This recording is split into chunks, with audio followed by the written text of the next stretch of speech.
Hello mga ka-Diyos, sarap. Tara, samahan niyo ako. Ngayong araw na to is mag-open tayo ng parcel. Umorder ako ng vinyl mga ka-Diyos, sarap. Siyempre, meron na tayong vinyl player.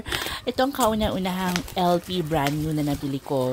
Umorder ako ng Regine Velasquez Alcacid. Yes, ang nag-iisang songbird mga ka-Diyos, sarap. Tapos may kasama rin siyang slapshot mga ka-Diyos. Pubuksan na natin.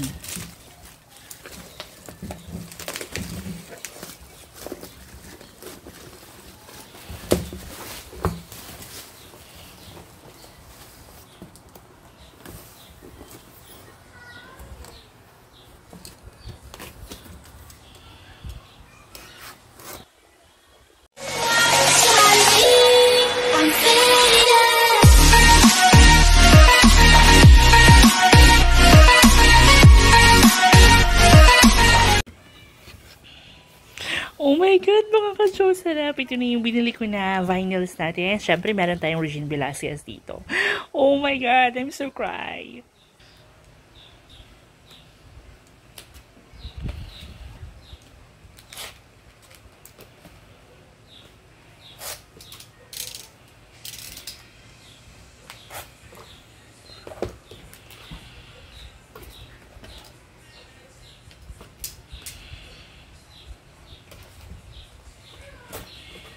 Ayan mga ka-Diyos, sarap yung Slapshot. Talaga naman nakakakilig tong mga vinyl na in-order natin. Tag 3 copies, brand new, made in Germany mga ka-Diyos, sarap. Ayan, talaga namang super ganda. Lalo na yung Regine Velasquez Alcacid, ang nag-iisang songbird. Super ganda ng album na to mga ka-Diyos, sarap. Favorite kong album na to. Ayan mga ka-Diyos, sarap. Pagkatapos naman ito, gagawin natin is maglilinis tayo ngayong araw na to at magkakabit na rin kami ng Christmas tree mga ka-Diyos, sarap. Ayan na nga mga ka-Diyos, sarap. Tara, samahan nyo ako at mag-general cleaning tayo ngayon dahil nga bare months na at nalalapit na ang Pasko. Kailangan naman malinis na malinis yung bahay natin mga ka-Diyos, sarap, para new ambiance at new blessing. Nakarang araw ko pa talaga gusto talaga maglinis at mag-arrange ng mga pwesto dito ng mga gamit namin dahil ililipat ko tong rep banda doon sa may lutuan mga ka-Diyos, sarap, para naman hindi sila iwahiwalay.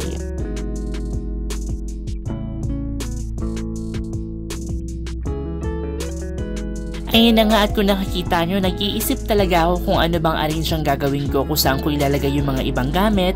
Ililipat ko rin kasi itong mga upuan, pati itong dispenser na tubigan namin mga ka-Diyos, sarap. Pero syempre, bago yan, kailangan linisin muna natin yung sahig mga ka-Diyos, sarap. Walisin natin lahat ng mga dumi dyan, tapos imamap din natin yan mamaya. Kailangan talaga maayos yung pag-iisip natin mga ka-Diyos, sarap.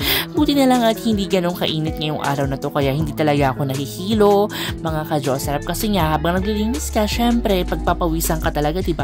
Paano pa kaya pinagpapawisan ka na tapos mainit pa? Kaya nakakahilo minsan mga ka-Diyos, sarap. Ayun na nga, sinimulan ko ng punasan yung sahig namin dahil nga yung pinag-alisan ng rep, medyo madumi yung ilalim mga ka-Diyos, sarap. Tapos itong upuan, ililipat ko sa kabilang side. Ayan nga si Nicole, dumaan siya. At ayan mga ka-Diyos, sarap. Nakarang araw pala is nakabit na namin yung Christmas tree. Si Nicole pala yung nagkabit niya. Ang gagawin ko na lang ngayon is lalagyan ko na mga konting mga balls tapos flowers mga ka-Diyos, sarap. Para talagang pulidong pulido. Ililipat ko rin kung saan nakalagay yung Christmas tree namin dahil malapit yung banda dun sa pintuan namin. Ililipat ko siya dyan malapit sa may lamesa mga ka-Diyos, sarap. Para maganda naman at center na center sa bintana namin pati sa hagdan at sa pintuan. Para pagkita pa lang pagpasok sa bahay, di ba, feel na feel mo na yung Pasko at essence ng Christmas dito sa loob ng bahay mga ka-Diyos, sarap.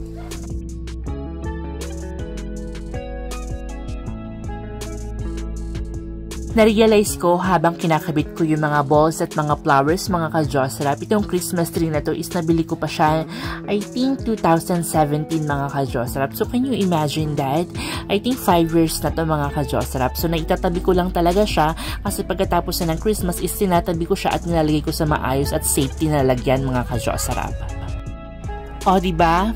Matatapos na tayo. Perfect na perfect. Ang ganda mga ka-Diyos, sarap.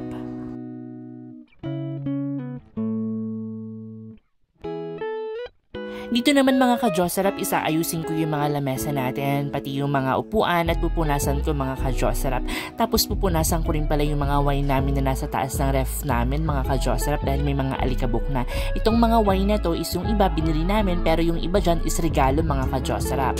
Ayan, yung dalawang wine na nanggaling dyan is regalo sa akin. Tapos yung isang alak dyan, wine mga ka-Diyos-sarap, is galing Dubai mga ka-Diyos-sarap. Ayan na, baka mamaya isipin yung mga lasenggot lasenggera kami dito mga ka-Diyos-sarap. Nagkakamali kayo dyan. Syempre may mga friend kami na galing ibang bansa at nagbibigay sila ng mga wine gift mga ka-Diyos-sarap. Ayan mga ka-Diyos-sarap, dito naman sa side na to is ilalagay ko yung microwave dito, pati yung oven namin mga ka-Diyos-sarap. Dito ko na rin pala ilalagay yung coffee maker namin, pati yung mga wine sa gilid. Dati kasi yung wine nakalagay sa itaas ng rep, sabi ko wag na natin ilagay sa taas ng rep kasi baka mahulog. Dito na lang sa gilid para mas safety siya at merong maayos na lagyanan mga ka-Diyos-sarap. Ayun na nga mga ka-Diyos-sarap, nandito si Erica, yung kapatid ko. Kala mo naman pagod na pagod, tumitingin siya sa akin, nagpaligo lang naman ng dalawang aso. Ngayon naman ang gagawin natin is magmamap tayo ng sahig dahil lahat ng alikabok na nanggaling sa mga rep, sa mga upuan ay nasa sahig ng mga ka-Diyos-sarap. Yes, huli talaga natin yan. Iuhuli natin yan dahil nandito lahat nalaglag yung mga dumi mga ka-Diyos-sarap. It's time na nalilinisin natin to. Yung mga aso natin, ayan, bagong paligo yan. Nakala mo naman kung sino nanggugulo na naman ang mga aso.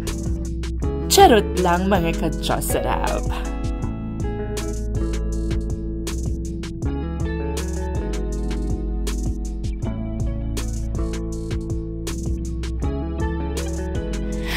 Ayan, sa wakas mga ka-Diyos-sarap, natapos na tayo maglinis. Siyempre, kailangan naman punasan natin itong sahig ng tuyo dahil nga pinupunas ko dito kanina, nakita nyo naman nagmamap ako, is talagang may sabon mga ka-Diyos-sarap para matanggal yung mga dumi-dumi at mga itim-itim dyan mga ka-Diyos-sarap.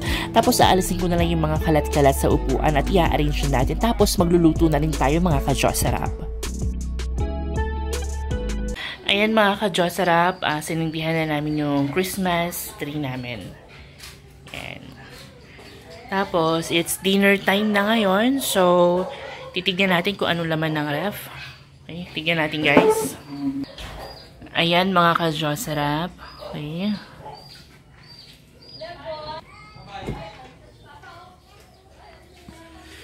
Ano kaya lulutuin nating ulam mga ka-Diyos-sarap?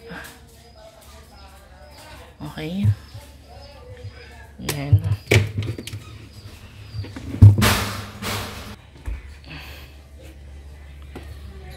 Ano kayang lulutuin natin ngayon?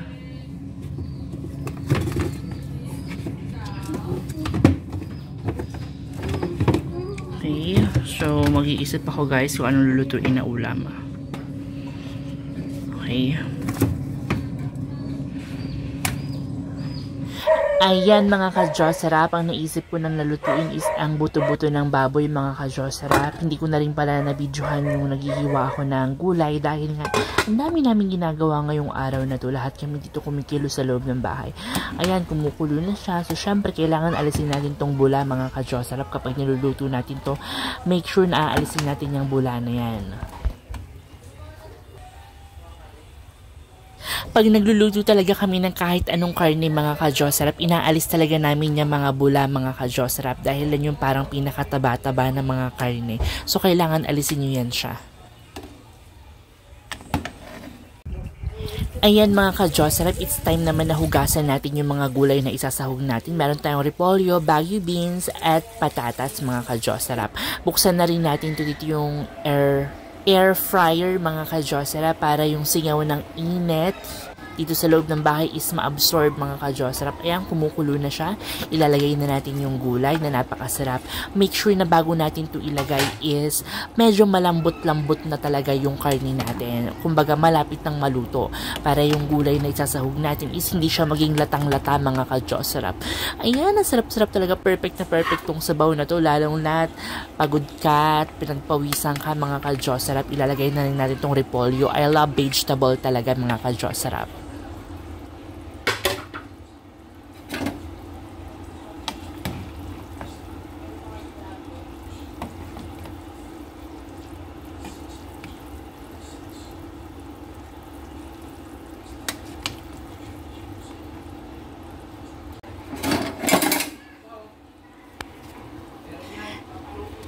Ayan mga ka-Josarap.